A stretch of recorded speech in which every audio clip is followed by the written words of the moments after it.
Bersama saya pengusaha hebat dari The Durian Park Group, yaitu Bapak Yusron Aminullah yang berada di samping Bu. saya. Ya.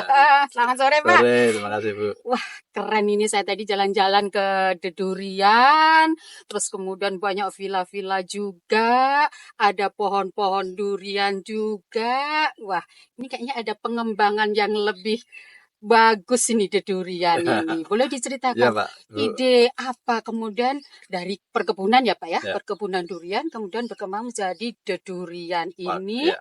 Idenya seperti apa dan mau dibawa kemana? Baik, ya terima kasih Bu No Iya, kedatangannya ke Wonosalam disambut hujan tadi ya. iya, betul. Luar biasa. Jadi hari ini kita ingin bicara santai tentang Durian Park. Ini dulu tanah tempat pembuangan sampah daun ya. Jadi memang tempat nggak dipakai Bu ya. Iya, Kemudian kami datang tahun 2019 awal mengolah ini dengan teman-teman semua, akhirnya jadilah kawasan ini. Konsep awalnya adalah kebun durian.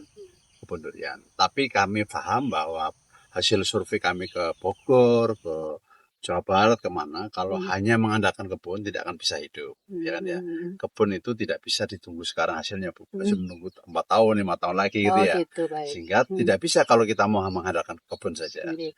Maka kami bikin kebun durian park, nanam pohon, ada baru ini 600 pohon gitu ya, 600 pohon dengan macam-macam, mulai yang unggulan ataupun yang lokal kita tanam ya. Ada juga musangking, ada duri hitam, ada matahari, ada bidu, macam-macam kita tanam. Tetapi konsep kebun saja itu tidak ideal. Kenapa? Karena harus menunggu 5 tahun untuk berbuah. Sementara harus biaya perawatannya dan tinggi, sebagainya. bayari karyawan untuk kebun, ya kan ya. Itu tidak mungkin kita mengharapkan. Itu pun kalau misalnya diteruskan juga tidak akan bisa kuat. Pengalaman teman-teman saya profesor dari IPB, dari Bogor, macam-macam, rata-rata kebun seperti ini tutup di usia 5 tahun. Kenapa? Karena hanya mengandalkan kebun. Iya. Maka kami kemudian punya konsep namanya agroproperty. Jadi agronya tetap, nanam tetap, tapi depannya properti. Dalam pengertian kami bangun villa, Ibu lihat ya, ada villa-villa, ada hall untuk training, ada flying fox, ada macam-macam. Inilah yang membuat kami bisa hidup sampai hari ini. Sehingga dulu awalnya adalah tempat rekreasi. Tahun pertama kami ngundang orang untuk rekreasi di sini. Di tahun kedua, ketiga kita lihat nggak visible. Kenapa nggak visible? Karena Wonosalam belum banyak pengunjung. Ya masih jalannya, pasumnya belum lah ya, infrastrukturnya belum. Maka kemudian kami ubah dengan konsep namanya edukasi. Tempat edukasi, tempat training, tempat outbound. Sampai terakhir namanya menjadi kampus alam. Ya, kampus alam dari Durian Park. Bahkan terakhir kami bersama UNER menjadikan kebun Durian Park menjadi kebun riset. Di sini ada 25 mahasiswa selama 5 bulan di sini. Gitu. Untuk apa? Riset terhadap macam-macam tumbuhan yang ada di sini. Mereka riset durian, riset cengkeh, riset bahkan burung, kemudian serangga itu diteliti oleh mereka untuk menjadi karya-karya ilmiah. Ya, jadi 5 bulan mereka namanya Merdeka Belajar ya. BKF itu di sini kami bersama teman-teman ini kemudian mengembangkan. Nah, itu menjadi poin kami. Jadi ke depan Durian Park tidak lagi hanya tempat wisata, tapi juga tempat edukasi, kebun riset, kampus alam gitu ya. Bahkan terakhir kami MOU dengan PT Telkom Pusat bikin namanya digitalisasi pohon. Jadi pohon-pohon di sini nanti akan ada. Ini sesuatu yang baru. Ya. Jadi jadi pohon-pohon nanti penyiramannya tidak lagi menggunakan kita bawa air, tapi nanti bisa menggunakan handphone karena di situ ada aplikasinya yang mendeteksi pohonnya. Oh, ini kadar airnya bagaimana? Perlu air apa enggak? Oh, ini perlu pupuk enggak? Haranya bagaimana? Itu ada alat deteksi ke setiap pohon. Dan itu Telkom sudah 2 tahun di sini, sudah riset hampir 2 tahun di sini. Mahasiswa Telkom, Universitas Telkom juga rajin di sini, dosennya juga di sini riset. Bahkan kemarin dari Jepang, dari Jepang datang ke sini, profesor ahli dari Jepang yang menangani digitalisasi pohon. Tapi butuh waktu, kesabaran untuk sampai terwujud semua karena tidak mudah. karena seluruh pemipaannya nanti pakai otomatis, tapi kan ibu tahu di sini kayak gini ya. Iya, Jadi iya, ada iya, yang iya. airnya bisa jangkau, ada Iya. yang enggak gitu ya. Oh, Nah, ini iya, perlu iya. pemipaannya butuh waktu ya. Oh, gitu. Tetapi intinya bahwa kalau kita mengembangkan durian, Mm-mm. durian saja, kalau kebun durian itu tidak bisa Mm-mm. kecil. Kalau saya pelajari di Malaysia, di Thailand itu minimal 100 sampai 200 hektar. Baru bisa Itu hidup baru ya. bisa hidup, ya kan ya, baru bisa Baru hidup bisa ya. hidup. Dengan modal besar di depan Iya. ya. Mm-mm. Karena industri menjadi industri, begitu 100-200 hektar menjadi industri, ya kan ya. Mm-mm. Itu baru bisa hidup. Mm-mm. Tapi karena kita di sini hanya 8 hektar, 10 Mm-mm. hektar ya, sama Mm-mm. teman-teman ini Mm-mm. tidak bisa kalau hanya mengandalkan durian. Maka Mm-mm. kemudian tadi, alhamdulillah ternyata hikmahnya ada. Orang depan ini rame, tiap hari ada anak sekolah di Tiap sini. hari ya. Hampir seminggu Mm-mm. 2 kali lah. Selalu di sini ini istirahat, nanti Selasa ada lagi, gitu terus Bu. Oh, Jadi gitu. sudah, Lumintu, Pak. ya terus itu. Dari Jawa Timur sekarang sudah. Itu training di sini, outbound di sini. Bahkan dari perusahaan juga Mas ya. Petrokimia juga sudah ke sini, Bank Jatim juga sudah ke sini. Beberapa itu membuat kita semakin yakin bahwa oh kita pingin tidak hanya wisata, tapi menjadi tempat tadi kampus alam, menjadi kebun riset gitu ya. Bahkan beberapa kalangan kampus-kampus lain juga riset. Misalnya kemarin kita datang dari Malang ya, Profesor Agus. Itu riset tentang tanah Bu, karena beliau ahli tanah. Bukan ahli tanaman, tapi ahli tanah. Ahli Jadi tanah, pergerakan tanahnya bagaimana, bangunan bahaya strukturnya strukturnya bagaimana, ya kan. Konsolidasi tanah di dalam bagaimana, kan kayak gini bangunannya ya. Jadi itu kita lakukan di sini. Jadi alhamdulillah Durian Park terus berkembang. Tidak saja untuk kebun tadi Bu, tapi juga untuk menjadi tempat edukasi, riset dan seterusnya. Sementara ini yang kerjasama masih UNER ya Pak ya? Kalau sudah beberapa perguruan tinggi, kita sama Universitas Muhammadiyah Sidoarjo Mas ya pernah sini juga. Kemudian Universitas Wijaya Kusuma MOU juga sama kita, UNER juga di sini, ITS juga sudah pernah beberapa kali ke sini, terus Universitas Telkom Bu, yang sudah sering ke sini, hampir 2 minggu sekali ke sini untuk riset itu sini. Pak Yusron, tadi Bapak bercerita tentang kampus alam dan banyak sudah universitas atau sekolah-sekolah datang kemari. Bagaimana cara The Durian menginfokan kepada khalayak untuk di sini loh ada kampus alam. Pertama ini karena background saya. Background saya adalah 10 tahun saya menjadi trainer guru-guru di Indonesia. Jadi saya sering diundang kemana-mana dulu, kan sekolah-sekolah, ke kabupaten kota itu dulu awal saya. Koneksinya bagus ya, jadi. Sudah punya jalan. Kemudian sekarang kalau ngundang saya nggak mau. Kalau mau ke sini, saya ya, pertama betul, itu. Kedua, kami pakai pokoknya Bu. Jadi bukan sekedar kita ke sekolah. Misalnya kita di Surabaya, itu pertama kali MOU dengan ketua MKKS, SMK. Itu membawahi 100 sekolah. Betul. Jadi saya sudah MOU sama ketua MKKS. Kemudian MKKS Bojonegoro, kita datangin. Jadi kita datang itu kan. Terus yang sekolah-sekolah Islam misalnya. Begitu satu kena, itu hampir sama ikut itu loh. Iya. Maka di sana ada data namanya mitra kita. Sekarang hampir 120-an mitra. Itu adalah orang yang sudah pernah acara di sini dan rata-rata tahun berikutnya akan ke sini lagi. Ya. Jadi repeat order kalau orang bisnis bilang itu lancar di sini ya. Jadi kenapa? Karena mungkin merasa nyaman, kemudian kita di sini juga melayani dengan baik kan.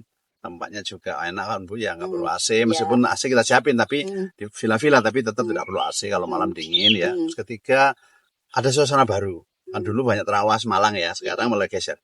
Bojonegoro, Babat, Lamongan, Tuban itu sekarang di sini gesernya. Dulu ke Batu, sekarang ke sini. Sudah mulai bergeser ke sini. Jadi SMA, SMK, sekolah-sekolah yang dari Lamongan, Bojonegoro, Tuban itu sudah ke sini Bu. Sudah ke sini sekarang ya.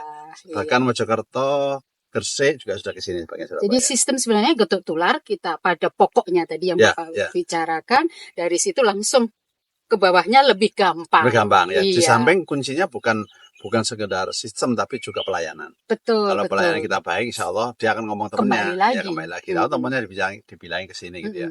Termasuk MKKS SMA ini juga. Besok ada MOU tanggal 30 MKKS SMA sekota Surabaya juga ke sini. Jadi itu yang kita lakukan tuh.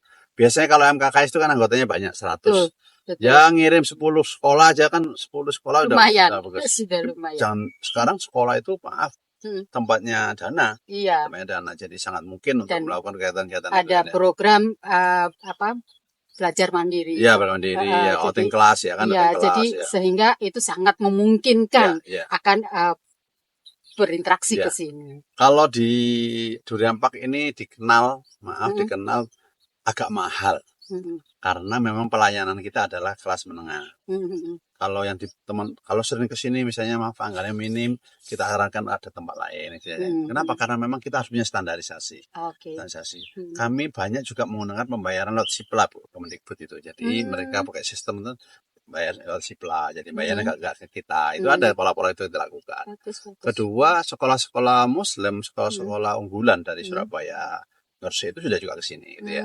Termasuk yang teman-teman dari non Muslim juga banyak, YPBI Surabaya, itu sini Mas ya, YPBI Surabaya sini sudah mulai terus. Gitu.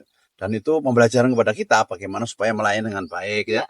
Kuncinya kebersihan Bu ya, kebersihan. Karena melatih anak-anak bersih itu ya tidak mudah. Iya, Jadi mengedukasi anak-anak biar buang sampah pada tempatnya itu ya tidak mudah. Tidak mudah. Antri tidak mudah. Ya betul. Ya, dulu antri aja sulit kita. Ya, antri pada 100 anak itu antrinya makan aja sudah yang terakhir nggak dapat nanti.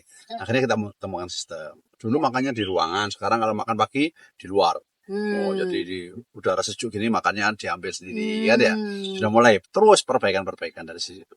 Trainer kita juga siapin sudah. Trainer kita siapin yang bersertifikat Bu ya. Ada outbound, ada susu sungai lain. Alhamdulillah selama ini jalan dan kepercayaan itu kita jaga. Bagaimana supaya kita tetap pelayanan dengan baik. Dan yang paling utama kalau membangun di kawasan seperti ini, jangan lupakan lokal jenius. Itu kuncinya. Jadi satu, melibatkan orang lokal menjadi pekerja kita. Kemudian lokal jenius itu adalah orang-orang yang berpinter dari secara di lokal. Misalnya bangun Bu ya. Kalau dulu saya bawa kontraktor atau saya bawa para ahli yang memang membangun. Ibu tahu kan tidak mudah bangun struktur seperti ini ya. Itu kalau hanya mereka bisa roboh bangunan. Kalau tidak menggunakan lokal jenius. Lokal jenius punya cara sendiri. Oh begini Pak, aluran air misalnya gitu ya. Di sini kuncinya ada dua kuncinya. Supaya tidak longsor, itu adalah tahu arus air kemana, misalnya gitu ya. Maka pertama kali bangun adalah sesuatu yang ibu nggak lihat sekarang. Apa gorong-gorong di bawah banyak sekali. Yang orang nggak tahu dan mahal biayanya, tapi orang nggak tahu kan ya. Itu kami bangun dulu. Dulu pertama saya langsung turun Bu, saya turun langsung. Oh ternyata air kalau hujan deras, itu airnya kemana arahnya? Kita lihat, oh ini arah ke sana kita lihat. Oke, kita tandain, kita bikin gorong-gorong. Arah air di jalan raya kemana arahnya, air hujan kemana arahnya. Itu pertama kali kita bangun. Kedua, setelah air bawah selesai, air atas, kebutuhan air. Longsoran tidak seperti batu yang airnya melimpah. Di sini tidak melimpah. Kami Durian Park ini mengambil air sumber, itu sampai 5 kilo pipanya untuk dimasukkan bawa ke sini. Jadi kita ngambil dari gunung, langsung itu 5 kilo. Pipa kita sendiri. Di samping ada pipa dari desa, PDAM desa itu kita ambil lah 2, tapi kecil kan. Dan ganggu masyarakat kan kasihan. Maka kami kemudian bangun sendiri. Instalasi air sampai 5 kilo, Pak. 5 kilo ke sananya. Tujuannya apa? Tadi air mandiri, kan Ibu ya? Air yang turun ke bawah teralirkan jelas, tapi air kebutuhan kita sangat banyak. Ibu bayangin kalau mandi 100 anak dalam waktu 5 hari kan berapa sudah. Jadi banyak sekali kebutuhan airnya, Bu. Dan alhamdulillah itu sudah. Terakhir, kalau air mau bagus, kalau lingkungan bagus adalah kita harus go green lingkungan ya. Jadi harus nanam sebanyak-banyaknya. Saya nyarankan teman-teman nanam terus. Ibu lihat hijaunya ini, saya menanam pohon bambu itu hampir 1000 sampai ke bawah sana. Terus nanam pohon mungkin terus kita nanam. Jadi tidak pernah berhenti menanam. Kenapa? Karena ini menjadi kuncinya. Oksigen kan sehat di bawah di sini. Jadi nggak perlu AC, oksigennya sehat dan oksigen yang ada di sini bisa bantu masyarakat yang tidak punya oksigen. Bisa dibawa kan ya di kota atau dibawa kemana. Jadi oksigen kita harus dilimpahkan. Istilah kita teman-teman, ayo kita sudah kok oksigen dulu lah. Kalau belum bisa sudah ke uang ya. Oksigennya sebanyak mungkin supaya orang ikut menghirup udara ini. Dan ini membawa pengaruh terhadap kawasan Wonosalam menjadi tetap indah. Ada yang menggelitik saya Pak. Bapak tadi menceritakan kalau melibatkan SDM lokal di sini dalam penanganan dedurian. Ini luar biasa. Karena dengan begitu pastinya meningkatkan perekonomian di daerah sini juga. Boleh diceritakan lebih dalam lagi, Pak? Jadi dulu saya masuk Wonosalam itu dicegah oleh banyak orang. Saya orang Jombang asli, tapi saya kemudian lama di luar kota, Jakarta di mana, pulanglah Wonosalam itu 5 tahun yang lalu. Semua orang mengatakan jangan pulang Wonosalam, jangan bangun sesuatu Wonosalam karena tidak ada harapan kata mereka. Kenapa? Karena tingkat keamanannya yang rendah. Kemudian tadi banyak faktor lah gitu ya. Tapi saya tidak percaya. Karena saya orang Jombang, jadi insya Allah saya bisa mengatasi, saya bilang itu. Saya kemudian mencoba masuk sini.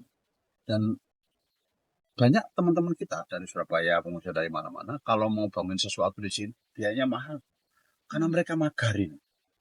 Jadi kawasannya dipagarin dengan cor itu ya, dipagarin. Bayangin lah kalau 6 hektar kita ini dipagarin, habis berapa gitu ya? Habis 3 miliar sendiri kan pagarin. Saya bilang, kenapa harus dipagarin? Oh, kalau nggak dipagarin, ini barangnya dicuri orang. Gitu ya saya gitu. Terus saya bilang, kenapa harus dengan cara magar? Saya punya cara, namanya social engineering istilah saya, yakni menata sosial. Bagaimana pagar itu adalah masyarakat kita.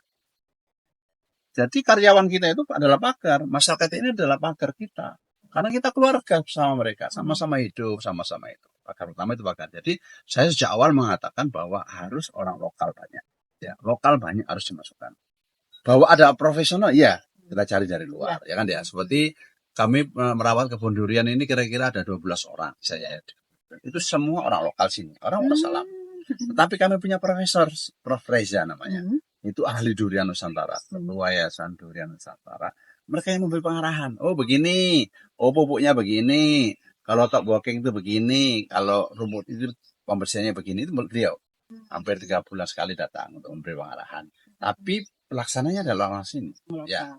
Kedua, orang lokal Wonosalam itu luar biasa.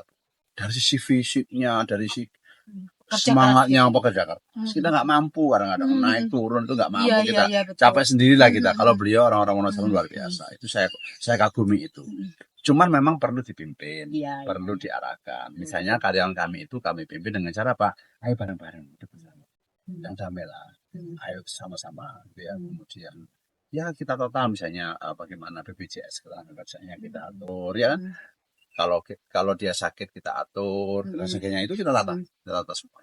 Sehingga itulah yang membuat kita sampai hari ini masih bersama-sama. Termasuk maaf ada petani-petani durian di Wonosalam sering kita kumpulin di sini. Untuk apa? Bersama-sama mendapat wawasan dari guru besar kami, dari profesor kami. Oh, modern itu begini loh, nanam durian yang bagus itu begini. Jadi ada ilmunya, ada tambahan-tambahan. Ada pertemuan rutin gitu rutin, dengan, ya, gitu. Ya, rutin. 3 bulan sekali. 3 bulan sekali. Profesor kita, konsultan kita datang dan itu ketemu sama petani-petani durian. Termasuk dari UNER kan membawa pupuk juga kadang-kadang, bawa pupuk cair, bawa itu. Kita bagi juga untuk masyarakat. Siapa yang berkeinginan untuk ngasih pupuk ke kebunnya gitu ya, kalau durian itu kita pakai. Jadi maaf saya sekali lagi, kunci lokal ini menjadi kunci. Betul. Saya tidak perlu bangun pagar yang miliaran rupiah. Saya tidak perlu mendatangkan pekerja dari luar. Tidak perlu nyiapin nginap tuh Bu. Mereka rumahnya dekat-dekat sini. Dan maaf ya Bu. Karyawan kami itu di Durian Park Group itu rata-rata sudah punya domba atau punya lembu di rumah. Apa yang terjadi? Pulang dari sini ya membawa rumput dan sambil ngarit banyak itu. Pulang yang membawa. Jadi dia 2 kali kerja kan. Sambil kerja membersihkan itu rumputnya dibawa pulang. Ya, untuk di rumahnya. Jadi mereka tetap wira swastanya jalan, tapi pekerjaannya sesuai resmi juga jalan. Kembali lagi kita bicara tentang durian, Pak. Nah, durian di sini itu Wonosalam ini orang kan, pokoknya kalau durian enak ya di Wonosalam, gitu ya. Khasnya durian di sini apa? Apakah pengembangan dari berbagai macam durian atau ada ciri khusus sendiri durian Wonosalam itu? Pertama, durian Wonosalam itu khasnya adalah pahit. Ya, orang punya pahit. Ada pahitnya sedikit, ada pahitnya tapi sedikit. manis. Itu biasanya yang dicari orang ya. Pertama, kedua itu faktor tanah Bu. Jadi tidak bisa diganti. Tempat lain nggak bisa. Sama dengan Cilembu itu itu kan nggak bisa diganti kan ya. Betul, tanahnya khusus. Tanahnya khusus sama dengan durian Pak ini di Wonosalam itu. Jadi memang tanahnya. Maka kemudian kami nanam musangking tetap ada pahitnya. Nanam apa saja jenis-jenis yang lain juga ada pahitnya di sini. Jadi durian-durian dari luar yang kita tanam selama ini itu ya tetap ada aroma pahitnya karena kena tanahnya ya. Nah, Wonosalam sendiri itu terus mencari. Dulu kita punya namanya bidu. Itu unggulan, mahal sudah kiloan, bukan belinya tidak itu tapi sudah kiloan. Itu bidu ya di sini. Kemudian setelah bidu berkembang terus ada merico, ada apa naik. Dari mana kita menemukan unggulan-unggulan baru itu adalah dari kontes. Setiap tahun diadakan kontes. Di durian ini. Di sini sudah 2 kali. Dua kali. Jadi ya 2 kali di sini. Kemarin pindah ke lapangan Wonosalam Oke. untuk mengembangkan Bu ya. Nanti kita pindah lagi kemana desa yang lain kan ya, supaya semua berkembang gitu ya. Desa-desa juga lain berkembang. Jadi ini terus kita lakukan. Jadi kita lakukan kontes setiap tahun. Jadi bisa rata-rata menemukan unggulan baru. Unggulan baru sampai misalnya ada 20 jenis baru. Nama-namanya juga baru gitu ya. Kemudian rasanya beda. Rasanya beda. Misalnya ketebalan kulitnya juga berbeda, ketebalan isinya berbeda.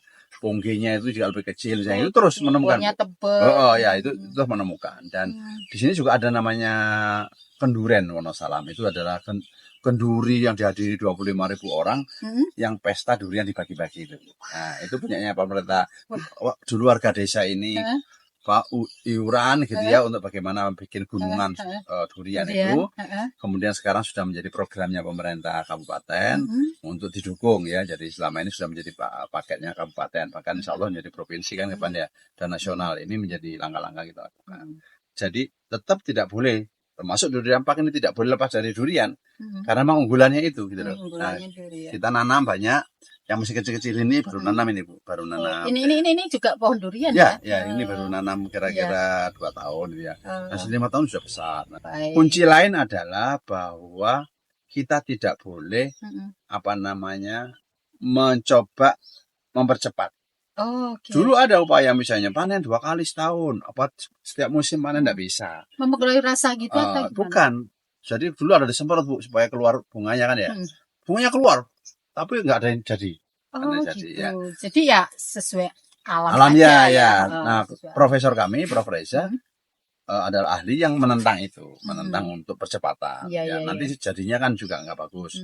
Nah, jadi kalau di garis khatulistiwa katanya beliau bisa untuk 2 kali. Kayak di Medan itu nggak pernah nggak musim.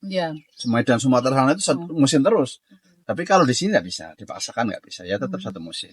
Nah 1 musim itu jadi mulai kira-kira Oktober sampai Mei lah. Gitu. Sampai Mei. Nah di sini juga ada unggulan lain yang sedang dikejar adalah kopi Bu. Karena kopi Wonosalam itu khas. Jadi kopinya khas. Jadi ada yang tidak ada tempat lain ya. Gitu. Excelsa namanya ya. Di sini Arabica juga ada, Robusta juga ada. Tapi yang Excelsa ini menjadi kekuatan Wonosalam ke depan. Nah ini terus dikembangkan. Jadi kami bersama masyarakat dengan pemerintah itu bareng-bareng coba mencari titik temu yang terbaik lah. Bagaimana supaya Wonosalam itu unggulan duren sama kopi itu menjadi kekuatan. Nah, kalau boleh tahu, akses ke sini itu gimana Pak? Dari kota Jombang menuju ke sini biar masyarakat tahu. Ya, jadi kalau dari Surabaya turunnya tolnya di Mojokerto. Baru kemudian arah Mojoagung, baru belok kiri ke Wonosalam. Gitu ya. Jadi nggak usah masuk kota. Gitu. Tapi kalau dari kota Jombang ke sini kira-kira 40 menit ya. Jadi dari Mojoagung itu ke sini berapa kilo Pak? Kira-kira 20 kiloan. 20 kilo ya, mungkin 30 menit 20, ya. 30 menit lah. 30 menit sudah sampai sini. Dan sudah halus jalannya. Sudah halus jalan. Insya Allah kita undang siapa saja monggo datang ke Wonosalam. Sudah ada jalan yang bagus dan pelan-pelan nanti akan ada perbaikan. Iya. Semoga durian semakin cetar, amin, semakin membawa manfaat banyak orang. Amin. Karena di sini tadi Bapak cerita bisa orang belajar di sini, bisa penelitian, tidak saja wisata, tapi mereka bisa mendapatkan banyak hal di sini.